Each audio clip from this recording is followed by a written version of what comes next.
Hey guys, Jai Hind, welcome to the Hindu analysis of One Academy जिसका की motto है aim for excellence. Today is first day of March. चलिए start करते हैं with the huge जोश। Today is Monday, let's start करते हैं topics जो हम आज कवर करेंगे। सबसे पहले कोट ऑफ द डे देखेंगे, उसके अलावा हम एक आज इम्पॉर्टेंट डे है वो भी उसके बारे में भी देखेंगे, इम्पॉर्टेंट न्यूज़ देखेंगे। उसके अलावा एडिटोरियल है एक, काफ़ी लेंथी एडिटोरियल है, काफ़ी इसे क्वाइट डिटेल में इसे डिस्कस करेंगे। 40 समन्ड इन ट्यूनी आर्सन केस, ये 2016 का केस है, उसके बारे में डिस्कस करेंगे। At least 18 dead on bloodiest day of Myanmar protest. Myanmar के अंदर जो प्रोटेस्ट चल रहे हैं वहाँ पे 18 लोगों के भी डेथ हो गई है। यूएस नोड फॉर एक वैक्सीन है जॉनसन एंड जॉनसन, और उसके अलावा वैक्सीन फॉर पीपल जो 60 से अबव है उनको आज से वैक्सीन दी जाएगी।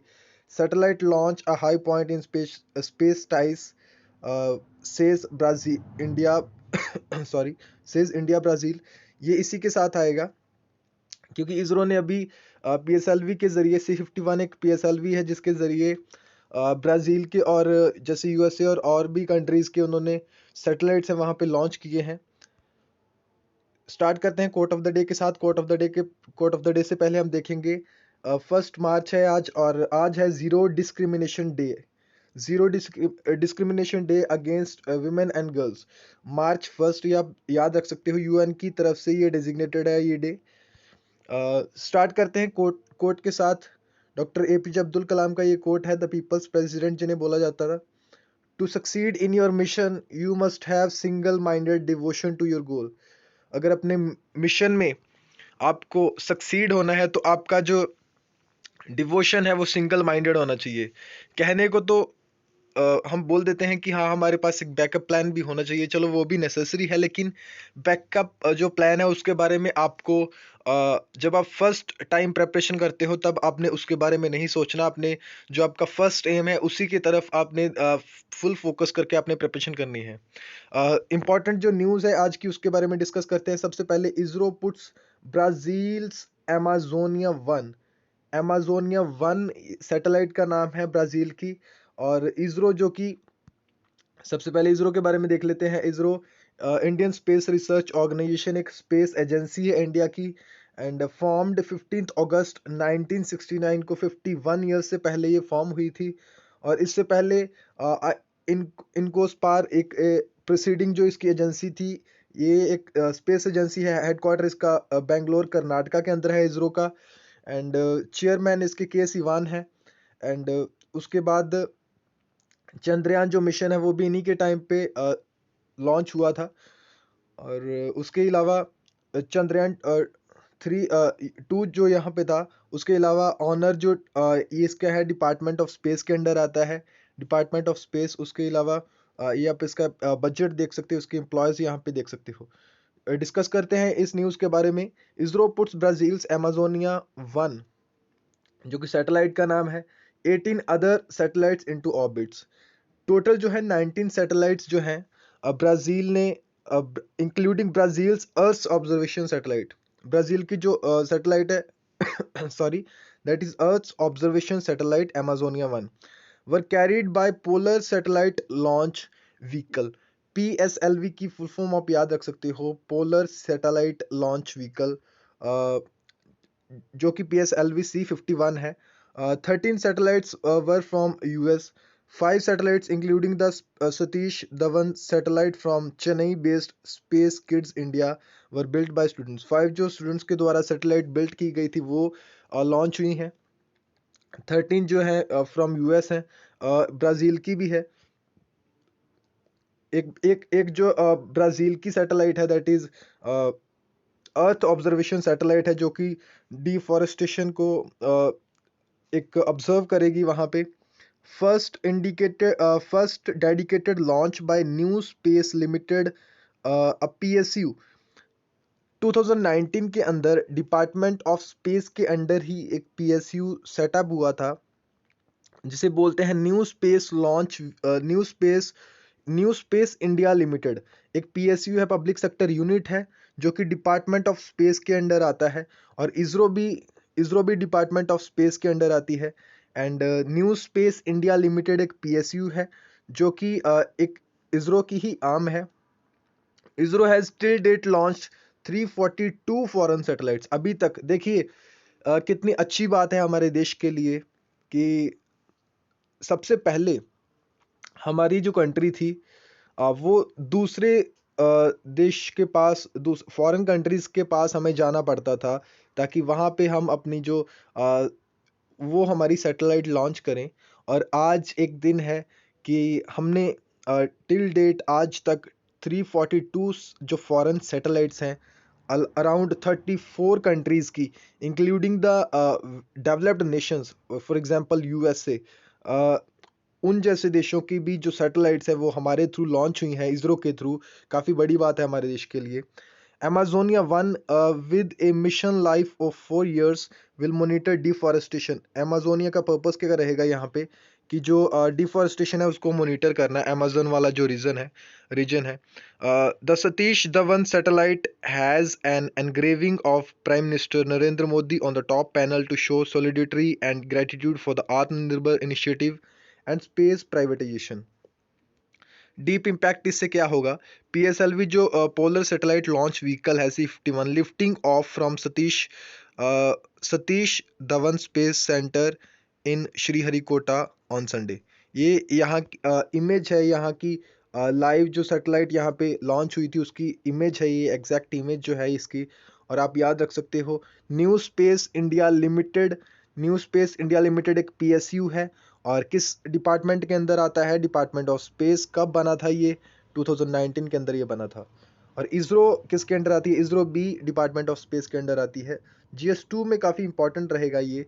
Satellite launch a high point in space ties says India Brazil.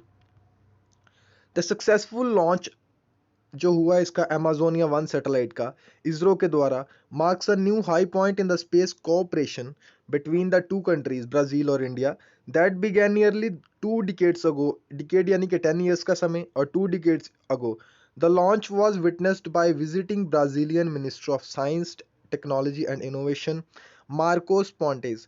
ये वहाँ की मिनिस्टर थे, science technology and innovation minister थे। And the heads of Brazilian Space Agency AEB and the National Institute for Space Research at Sriharikota on Sunday। कल के दिन ही launch हुआ था ये। This confirms the infinite potential of India-Brazil partnership to cover to partnership to overcome our development challenges through high technology. Brazilian ambassador जो थे Andre Aranha Correa do Lago told the Hindu adding that new satellite would open the door for multiple business and government opportunity. इससे काफ़ी जो दरवाजे खुलेंगे जो multiple business हैं sorry दोनों कंट्रीज के बीच में, और काफ़ी सारी जो गवर्नमेंटल अपॉर्चुनिटीज़ रहती हैं, दोनों देश के रिलेशंस इससे और भी अच्छे होंगे and help fulfil the environmental commitments of the Brazilian government towards the Amazon rain forest. और जो कमिटमेंट्स हैं इन्वायरमेंट को लेके ब्राज़ील की, वो इससे फुलफिल होंगी। Welcoming the news of the launch, prime minister Narendra Modi called it as a historic movement in India Brazil space cooperation. India और ब्राज़ील की अगर हम रिलेशंस की बात करें, उसमें भी अगर स्पेस रिलेशंस की बात करें तो वहाँ पे आप मेंशन कर सकते हो इंडिया और ब्राज़ील के। सबसे पहली बात रिलेशंस आ जाएंगे, उसके अंडर अलग अलग तरह के रिलेशंस रहते हैं, जैसे स्ट्रेटजिक है, फिर स्पेस का है, डिफेंस का है, या और कोई इकोनॉमी के रिलेटेड है, इस तरह के रिलेटेड है। उसके अलावा स्पेस का है, स्पेस के जो रिलेशंस रहते हैं, स्पेस की जो कॉपरेशन रहती है दोनों कंट्रीज़ के बीच में, उसमें ये एक हिस्टोरिक मूवमेंट है और बहुत ही अच्छी बात है हमारी कंट्री के लिए और ब्राज़ील के लिए भी, जो वो कमिटमेंट्स जो अपनी है वो फुलफिल करने जा रहा है। अमेज़न रेन फॉरेस्ट जिसे कि लंग्स ऑफ द अर्थ भी बोलते हैं। At least 18 dead on the bloodiest day of Myanmar protest. ये हमने पहले भी डिस्कस किया है कि जो हम म्यांमार है country on the east of our country. और थोड़े दिन पहले ही हमने डिस्कस किया था कि मिज़ोरम के कुछ स्टूडेंट्स थे वहाँ पे जिन्होंने डिमांड किया था ताकि वहाँ पे पनाह दी जाए लोगों को, जो वहाँ पे विलेजर्स थे, लोकल विलेजर्स थे जो वहाँ पे म्यांमार के अंदर उनको पनाह दी जाए, वहाँ पे असाइलम प्रोवाइड किया जाए। ये स्टूडेंट्स का जो मिज़ोरम के अंदर कुछ स्टूडेंट्स यूनियन से उनका कहना था। आप ये पढ़ सकते हो। और उसके अलावा यूएस ने जो है कि वहाँ पे नोट दे दी है। Johnson and Johnson one shot कोविड-19 जैब। कोविड-19 जैब जो है इसका सिर्फ जो वन शॉट यानी कि एक ही डोज उसका काफ़ी है। The US is getting third vaccine. दो वैक्सीन इनकी पहले थी और थर्ड वैक्सीन अगेंस्ट कोविड-19 as the FDA food and drug administration जो on Saturday cleared a Johnson and Johnson shot that works just one dose instead of two. दो doses की जगह जस्ट इसका वन डोज ही जो है वो काम आएगा। And the FDA said Johnson & Johnson vaccines offered 85% protection against the most severe illness in a study that spanned 3 continents. The announcement came as China also gave conditional approval. Conditional approval अलग अलग तरह के approval होते हैं। Restricted approval है, conditional approval है for its single dose vaccine, China ने भी और यूएसए ने भी। नेक्स्ट जो है vaccine for people aged 60 and above from today. 45 plus with comorbidities also eligible. ये हमने जैसे पहले भी डिस्कस किया है। प्राइवेट हॉस्पिटल्स के अंदर दिल्ली में अभी आज से शुरू होगा और 250 पर डोज इसका प्राइस होगा। वन डोज का 250 पर पर्सन। ये एक तरह का पनिशमेंट है जो नागालैंड के अंदर कस्टमरी जो लॉज हैं उनके अंडर ये प्रोवाइड की जाती है। In Nagaland and itch to revive quick prickly cages for lawbreakers, जो लोग कानून को वहां पे तोड़ते हैं। Some villages in Nagaland are trying to revive traditional form of punishment that seeks to check crime with an itch in time. Social offenders or violators of Naga customary laws have over the ages dreaded a cramped triangular cage made from the logs of indigenous tree। वहां पे एक indigenous tree है यहाँ पे that irritates the skin। और एक tree है वहां पे जो स्किन इरिटेशन होती है जिससे। The dread is more of humiliation और loss of faith within the community और clan that then of spending at least a day scratching furiously without any space to move. Such itchy cages are referred to as khujligar. इन्हें खुजलीगर बोला जाता है नागामिस नागामीज में नगामीज में। A Pidgin lingua franca, but each Naga community has its own name। हर एक Naga community का इसके लिए अलग अलग एक नाम है। Aos the one of the major tribes of Nagaland. Aos tribe आप याद रख सकते हो, काफ़ी इंपॉर्टेंट है नागालैंड की। One of the major tribes of Nagaland call it shiki, that means flesh house. उसके बाद in Nagaland and itch to revive prickly same हम डिस्कस करेंगे। A few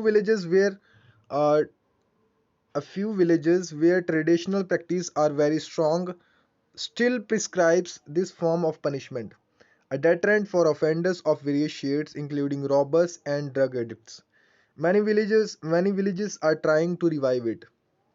दोबारा से इसे रिवाइव करने की कोशिश की जा रही है वहां पे। In public view the cage is usually placed at the central spot. Village के अंदर एक सेंट्रल स्पॉट के अंदर उसे रखा जाता है, usually in front of morung और bachelors dormitory for the inmate to be in full public view. जो जिससे भी पनिशमेंट दी जाती है ताकि वो फुल पब्लिक व्यू के सामने रहे या सारे उसे देख सकें। The cage is made of the logs of masang fung. ये आप इस ट्री का नाम रख सकते हो। और इस ट्राइब का भी आप ऑस ट्राइब जो कि one of the major tribes है नागालैंड की। और मसांग फुंग जो है यहाँ पे जो ट्री है वहाँ पे local tree that people avoid because of irritation it causes, जिसे अवॉइड किया जाता है उस ट्री को। It does not affect the palm. अगर उसे आप हाथ लगाते तो हाथ में आपके कोई दिक्कत नहीं होगी, लेकिन फिर भी जो केज बनाने वाले हैं उन्हें काफ़ी यहाँ पे केयरफुल रहना पड़ता है। A pricky cage usually accommodates one offender। एक ही offender आएगा उसमें। Invariably a male who barely has space to sit for 24 hours or more than a week depending on the gravity of offense। किस तरह की उसकी offense की gravity है उस हिसाब से। He can fed by relatives। relatives जो हैं उसे periodically खाना दे सकते हैं वहाँ पे। let out to answer nature's call। अगर नेचर्स कॉल के लिए उसे जाना है तो वो उस टाइम पे उसे रिलीज कर दिया जाएगा। Some local modifications aside, customary laws of all Naga tribes are similar. Customary laws जो हैं कुछ मॉडिफिकेशंस हैं, लेकिन लगभग जो कस्टमरी लॉज हैं वहाँ पे नागा ट्राइब्स के वो लगभग सेम है.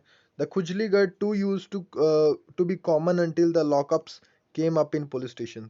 इससे पहले सॉरी पुलिस स्टेशन से पहले जो खुजली गढ़ थे वो भी लगभग सेम थे. To house the offenders and some forms of punishment began clashing with those prescribed by constitutional laws.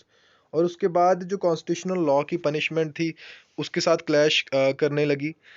Then as founder of indigenous cultural society, the only such in the Northeast affiliated to the UNESCO, he has been working on codifying the customary laws and has co-authored oral narrative, a book on Summi Naga laws published by Ministry of Human Resource, Ministry of HRD. It is not proper to view the itchy cages from the prism of modern laws. अगर modern laws के prism से हम देखें तो ये थोड़ा सा problematic लगेगा, लेकिन they have served a purpose for ages and have often proved to reform offenders. Offenders जो हैं उन्हें एक रिफॉर्मेशन उनके अंदर लाने के लिए उनके जो कस्टमरीज लॉ के अंडर ही ऐड किया गया है. एज आइडेंटिटी एंड फैमिली और clan reputation is very important to a Naga. जो रेपुटेशन होती है क्लैन की या फैमिली की, एज आइडेंटिटी एंड फैमिली और क्लैन रेपुटेशन जो है वो काफ़ी इंपॉर्टेंट है नागाज के लिए. देखिए जो कस्टमरी लॉज को प्रिजर्वेशन यहाँ पे मिलती है क्योंकि नागालैंड एक नॉर्थ ईस्ट स्टेट है और वहाँ पे बहुत सारी स्टेट्स हैं, नॉर्थ ईस्ट स्टेट्स हैं, जैसे कि मिज़ोरम है, देन इवन की दिल्ली है, देन आंध्र प्रदेश है, देन यहाँ पे गोवा है. अलग अलग स्टेट्स हैं और आर्टिकल 370 के अंदर वहाँ पे अलग अलग इनको फ्रीडम्स यहाँ पे प्रिजर्वेशंस दी गई हैं इनको. और आर्टिकल 371 ए के अंदर जो है that is preservation for Naga customary laws. The state also funds the customary courts in villages and towns where cases mostly dealing with the land litigation, money lending, marital disputes. Land litigation, money lending, marital disputes have a high rate of prompt disposal. Editorial discuss करने से पहले सबसे पहले हम cartoon section जो है आज का वो डिस्कस करेंगे. देखिए कांग्रेस की जो पार्टी है विद इन या कांग्रेस के विद इन कांग्रेस पार्टी यहाँ पे म्यूटिनी क्रिएट हुई है या म्यूटिनी हुई है, यहाँ पे बगावत हुई है, इसके बारे में आप देख सकते हो. एंड अ रूरल सर्च, ये हमने पहले भी डिस्कस किया हुआ है डेटा पॉइंट जो है कि किस तरह से जो महाराष्ट्र के अंदर या पंजाब के अंदर, गुजरात के अंदर, बेसिकली जो महाराष्ट्र है उसमें तो सबसे ज़्यादा मतलब कि जितने केसेस ऑल ओवर इंडिया आ रहे हैं डेली के half of them are coming from Maharashtra only. और किस तरह से यहाँ पे डेटा पॉइंट के अंदर आप देख सकते हो क्या स्पाइक हुई है यहाँ पे, और मोस्टली रूरल एरियाज हैं और स्प्रेडिंग जो वाइड है उसकी किस लिमिट तक यहाँ पे स्प्रेड हुआ है. उसके बाद lagging behind as of Feb 27, Maharashtra had administered one dose for every 100 people, the fourth lowest among 21 major states. और यहाँ पे काफ़ी लोएस्ट है जो वहाँ पे डिस्ट्रीब्यूट की गई हैं वैक्सीन. उसके बाद एक और न्यूज़ है यहाँ पे 40 समन्ड इन, समन होता है कि उनको एक नोटिस भेजना इन टुनी आर्सन केस, जो कि आंध्र प्रदेश की ये बात है. 2016 के अंदर जो कोटा स्टर हुआ था कि जो कापू एक यहाँ पे उनको बीसी का बैकवर्ड क्लास का स्टेटस देने की मांग की गई थी और यही एक प्रोटेस्ट था जो कि वायलेंट जिसने रूप ले लिया था. Metropolitan magistrate court has served summons on 40 persons reportedly involved in the arson at Tuni railway station in East Godavari district of Andhra Pradesh. East Godavari district के अंदर ये आता है टूनी रेलवे स्टेशन जो है. The suspects including Kapu Sangam leaders were directed to appear in the court on March 2. 2 मार्च को इन्हें court में अपीयर होना, यानी कि कल. The Railway Protection Force registered the case on the incident in which a few railway staff were injured. Railway staff injured हुए थे इसमें. Kapu leader and present Tuni MLA जो है वहाँ पे former minister and Kapu leader and many other leaders organised, इसे organise किया था उन्होंने 31 जनवरी वाले दिन 2016 में.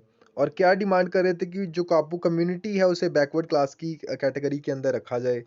एजिटेटर्स जो थे वहाँ पे सडनली स्क्वाटेड ऑन ट्रैक्स उन्होंने ब्लॉक कर दिए. स्टॉप द रत्नाचल एक्सप्रेस, एक ट्रेन थी जिसे इन्होंने ब्लॉक किया between Tuni and Hamsavaram stations and three stones, उसके ऊपर इन्होंने पत्थर फेंके। व्हेन द पैनिक्ड पैसेंजर्स, जो डरे हुए थे वहाँ पे passengers, अलाइटेड from the train, mob climbed on it, वहाँ से जो बाहर निकले पैसेंजर्स, तब लोगों ने उस सॉरी तब लोगों ने कोचिस जो थे, डिब्बे थे ट्रेन के, उसको आग लगा दी। Later they set a fire police station, damage the furniture, attack the police and railway staff.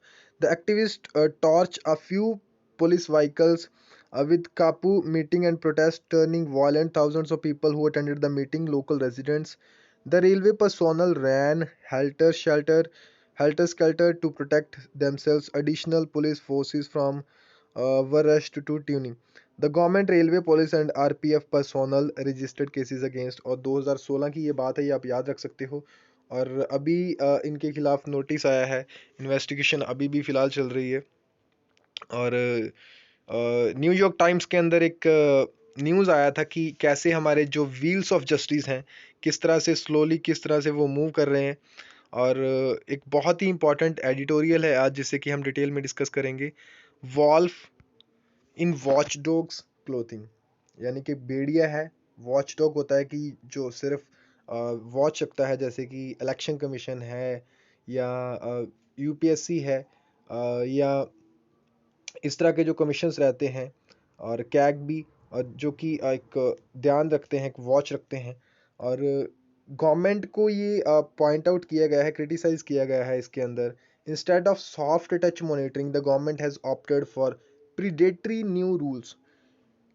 New rules किस चीज़ को लेके हैं?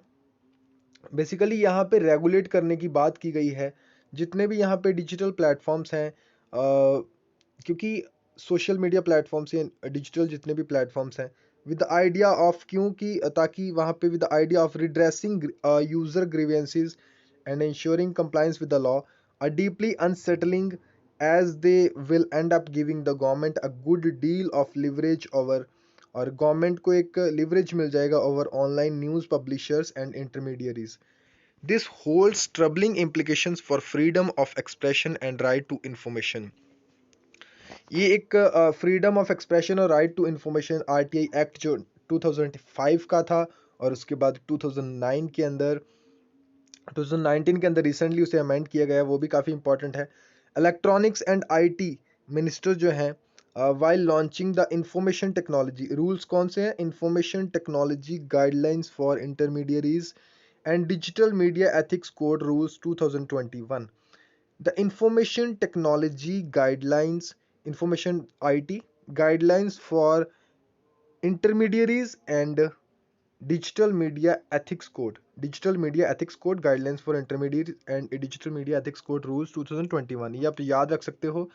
presented it as a soft touch, उन्होंने बताया कि ये soft touch oversight mechanism है। government press note termed it progressive and liberal, लेकिन it also claimed the rules seek to address people's varied concerns while removing any misapprehension about curbing creativity and freedom of speech and expression. The soft tone, notwithstanding these rules, forced the digital news publishers and video streaming services to adhere to uh, cumbersome three-tier structure regulation with government committee at its apex. This in itself is unprecedented in a country where the news media have been given the space all along to self-regulate based on the mature understanding that any government present could have a chilling effect on free speech and conversation। किस तरह से आवाज़ को, decent को यहाँ पे दबाया जाता है, और that the new rules pertain only to digital news platforms and not to whole the news media hardly provides comfort, as the former is increasingly becoming a prime source of news and views। Farmer जो है इससे farmer जो है इसमें digital news जो media है, digital news media जो अभी एक सोर्स बन रहा है न्यूज़ का और व्यूज़ का।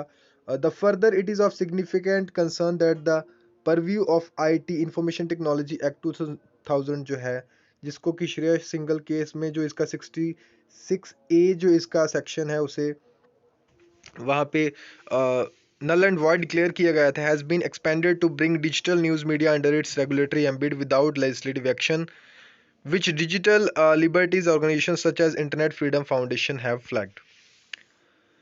थ्री टायर इसके अंदर जो है मैकेनिज्म रहेगा that will seek to redress complaints with respect to digital platforms adherence to code of ethics, which among other things include norms of journalistic conduct compiled by the press council of india press council of india जो है उन्होंने compile किया है, the program code of cable television networks regulation act as also a negative list of content that shall not be published, essentially what one would encounter under law as reasonable restrictions to free speech.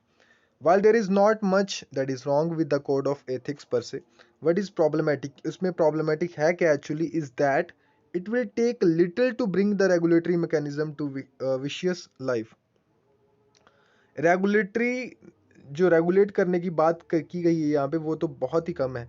According to the rules any person having grievance, अगर किसी भी person को वहाँ पे कोई grievance है, यहाँ पे कोई रिपोर्ट करनी है उन्होंने regarding the content published by a publisher in relation to the code of ethics में furnish his grievance on the grievance mechanism established by publisher ने जो खुद ही एस्टेब्लिश किया है यहाँ पे.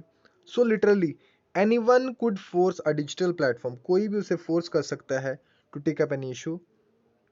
It has to be taken up first under the new rules by digital platforms grievance officer. If there is no resolution, अगर वहाँ पे कोई आपको उसका हल नहीं निकल रहा और if the complaint is complainant जो है जो dissatisfied अगर है complaint करने वाला, this can be escalated to a self regulating body of publishers.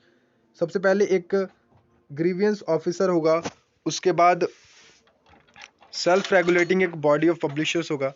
This can then be escalated to highest level the government's oversight mechanism according to which an interdepartmental committee will be set up to address the grievance. Apart from imposing a compliance burden on digital publishers many are small entities. This also opens the flood gates for all kinds of interventions. The potential for misuse is enormous. और यहाँ पे misuse का काफ़ी potential है. The new rules have increased the compliance burden for social media platforms too. जो नए rules हैं यहाँ पे बट एक social media platforms के लिए burden भी है यहाँ पे. The bigger of these platforms will have to appoint a chief compliance officers to ensure the rules and laws are adhered to, and a nodal officer वहाँ पे उन्हें अपॉइंट करने पड़ेंगे with whom the law enforcement agencies will be coordinating. Apart from a grievance officer, such platforms in the messaging space will have to enable the identification of first originator of the information on the computer resource. Thus, the rules require messaging apps such as WhatsApp Signal to trace problematic messages to the originator. There is no denying that there are problems with the online content, which the government has rightly highlighted now.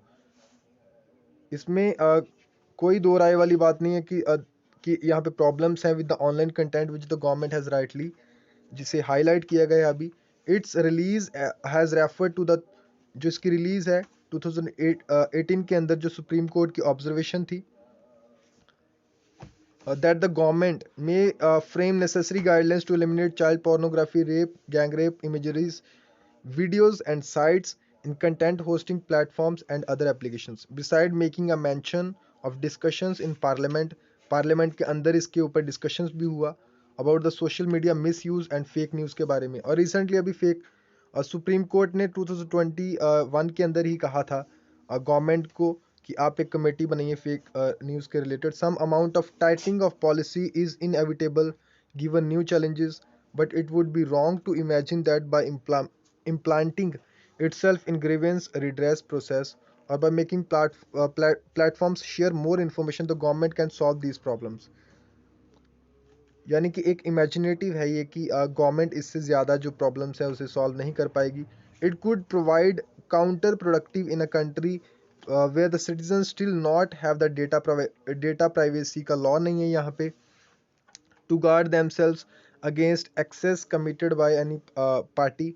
Regulation has an important place in the scheme of things, and no one advocates giving a free pass to the digital platforms. But then, as this newspaper argued earlier, जैसे पहले भी argue किया गया था, laws to combat unlawful contention are already in place. What is required is their uniform application. यानी कि वहाँ पे अप्लाई करने की यहाँ पे बात है, इम्प्लीमेंटेशन की अभी बात है. It is also far from reassuring, बहुत दूर है अभी रीअश्योर करने से, that the government has an uneasy sometimes unpleasant relationship with the media in general. The appetite for criticism, यहाँ पे एक क्रिटिसिज्म के लिए एपिटाइट है so vital in a democracy is just not there. Some weeks ago the government has run in, Twitter के साथ इनकी जैसे एक पहले बात हुई थी वहाँ पे ट्विटर के साथ, और उसके बाद ट्विटर ने यहाँ पे मना कर दिया था. It defied orders to ban certain hashtags and handles. Government ने जैसे ट्विटर के साथ बात की और ट्विटर ने उसके बाद मना कर दिया कि हम जो है कंट्री के अंदर जो freedom of speech and expression है उसको दबाएंगे नहीं लोगों की. And given an environment where people are sensitive to content, the regulatory mechanism could become an operational nightmare. Worse, the casualties could be creativity and freedom of expression. Government would like to see itself as a watchdog of digital content in the larger public interest, but it comes across as a predator. वहाँ पे वो show करने की बात कर रही है according to writer की, वहाँ पे वो एक वॉच डॉग यानी कि एक नज़र रखने के लिए वहाँ पे एक वॉच डॉग की तरह काम कर रही है रेगुलेट करने के लिए. लेकिन जो इसने यहाँ पे चीज़ें प्रोवाइड की हैं उससे ऐसा लगता है कि ये एक प्रीडेटर है, जैसे एक भेड़िया है एक. ऑलरेडी ये सारी जो न्यूज़ है कार्टून सेक्शन और ऑल द न्यूज़ हमने डिस्कस कर ली हैं, आप इसे देख सकते हो दोबारा से एक बार. स्टार्टिंग में भी आपको इसकी लिस्ट प्रोवाइड कर दी जाती है. और thank you for watching this session. Please subscribe and do forward this and comment. And आप सजेशंस बता सकते हैं कि किस तरह से लगता है आपको ये analysis. And thank you for supporting us. We have reached 1000 subscriber and thank you for supporting us. Subscribe करें इस चैनल को, बेल आइकन को भी प्रेस करें. Thank you for watching this session. Have a nice day.